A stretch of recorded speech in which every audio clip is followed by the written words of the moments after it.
प्रदोष के समय पर, उससे पहले लक्ष्मी और दरिद्रता फिर भ्रमण पर निकलती है।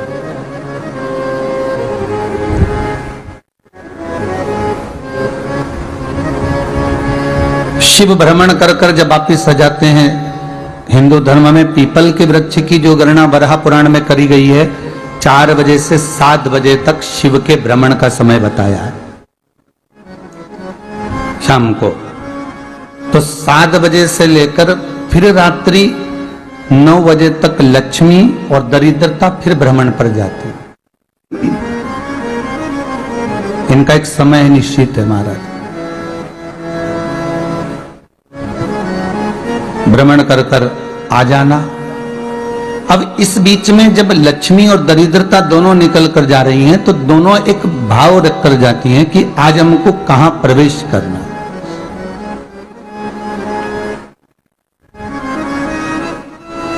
आज हमें किस जगह पर प्रवेश करना है, आज हमें कहां पहुंचना है, आज हमें किस जगह जाना है। और जिस नगर में जिस मार्ग से लक्ष्मी और दरिद्रता निकल कर जाती है, ये दोनों का जब निकलना होता है, इनको स्थान दिया गया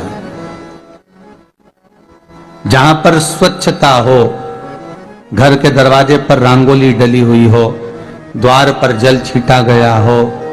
महाराज, उस द्वार पर लक्ष्मी प्रवेश करती है तो दरिद्रता भी जाने लगती है अंदर। जब दरिद्रता अंदर जाने लगती है तो लक्ष्मी उसको रोक देती है। पहले मैं देखकर आती हूं कि तेरे लिए स्थान है कि नहीं है, तू यहां रुक।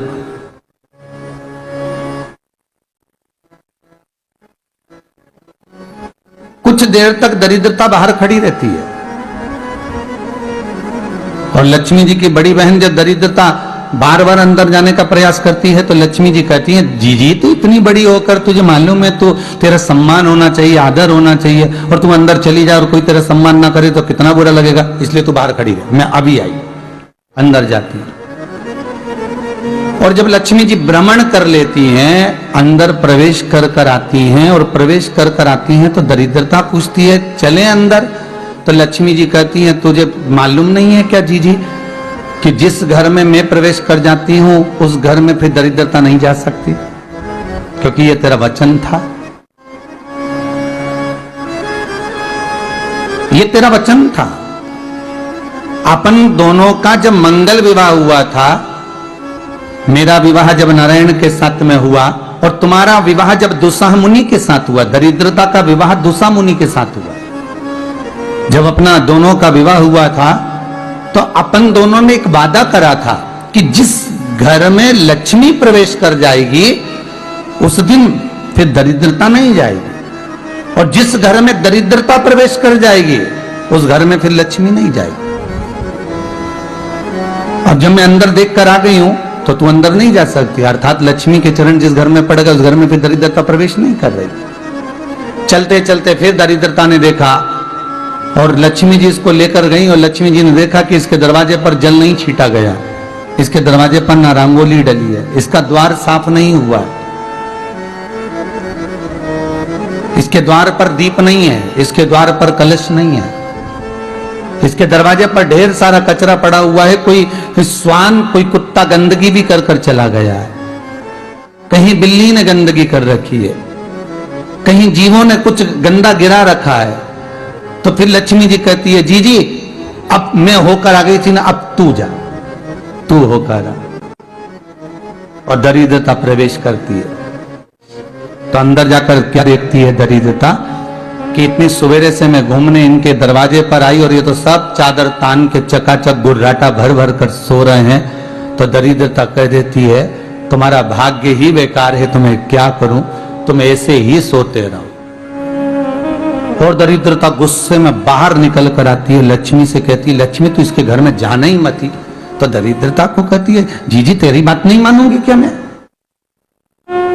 लक्ष्मी जी बोली, मैं तेरी बात नहीं मानूंगी, बिल्कुल नहीं जाऊंगी इसके घर में, तू चिंता मत कर, चल आगे चल। फिर आगे बढ़े। ये लक्ष्मी और दरिद्रता का प्रवेश है। आपके घर का द्वार आपके घर का दरवाजा। फिर निवेदन करूंगा एक बहुत सुंदर बात, हमें महाराष्ट्र से सीखना चाहिए, हमें साउथ से सीखना चाहिए, दक्षिण से। जिस समय पर भक्ति देवी यमुना जी के घाट पर रो रही थी अपने पुत्र ज्ञान और वैराग्य को गोदी में लेकर, समय देवऋषि नारद ने प्रश्न किया था कि तुम कहां पर पोषित हुई हो, तुम्हें ऊर्जा कहां से प्राप्त हुई? तो कहा मैं गुजरात से तो चली हूं। और वहां से चलती चलती भक्ति देवी कहती है मैं बहुत दुखी होकर, बूढ़ी होकर, द्रवित होकर, बड़ी दुख में वहां से चलते चलते जब मैं महाराष्ट्र में पहुंची तो मैंने वहां जाकर देखा कि वहां पर लोग हर पल हर घड़ी ब्रह्म मुहूर्त में उठकर स्मरण करते हैं, नाम जाप करते हैं और दरवाजे पर जल छीट कर रंगोली डालते हैं। तो कह रही है कि वहां पर मैं थोड़ी अवस्थावान होने लगी, वहां मुझे अच्छा लगने लगा। फिर जब मैं और आगे पढ़ी, दक्षिण में जब पहुंची, वहां पर जाकर मैंने देखा कि सुबह से उठकर मंगलाचरण, मंगला स्तोत्र और वेदों की ध्वनि होने लगी। वहां पर मैं और आनंदित हो गई। हमें कुछ चीजें महाराष्ट्र से सीखना चाहिए कि वहां रहने वाले जो भगत हैं, वारकरी संप्रदाय के जो भक्त होते हैं, वैष्णव जो धर्म के भक्त होते हैं, उनका नियम है सवेरे के समय घर में पानी है कि नहीं है, पर जब भी वो घर का दरवाजे के बाहर थोड़ा ना थोड़ा पानी तो छीट ही देते हैं। और छीटने के बाद फिर वहां पर अपने यहाँ तो दिवाली पे रंगोली बनती है जी, और वहां पर रोज की रंगोली बन जाती है कि कभी हो सकता है परमात्मा राह भूल कर हमारे घर में प्रवेश कर जाए, इसलिए वहां प्रतिदिन की रंगोली, प्रतिदिन।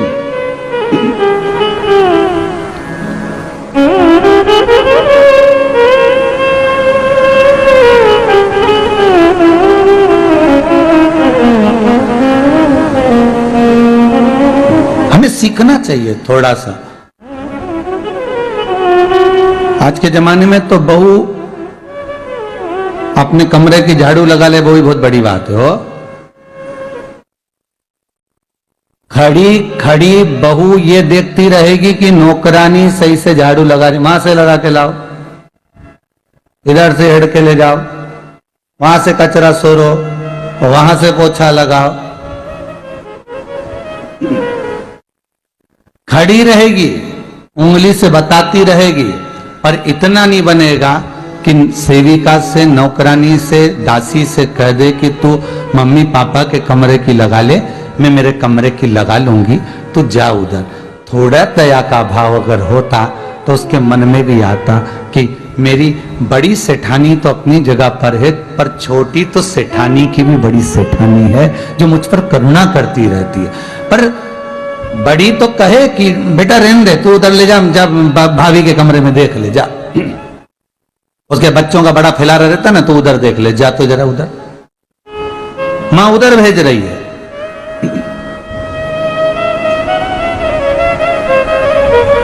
थोड़ा सेवा का भाव हमारे भीतर हो। और एक निवेदन तो हमेशा करा है और अब आज भी करता हूं, पूरे घर की सफाई करवाओ, पूरे घर में तुम पोछा झाड़ू जो चाहे करवाओ, मना नहीं है। पर एक निवेदन है, रसोई घर के अंदर बहू और बेटी ही जाकर भोजन बनाए तो अन्नपूर्णा सदा कृपा करती है।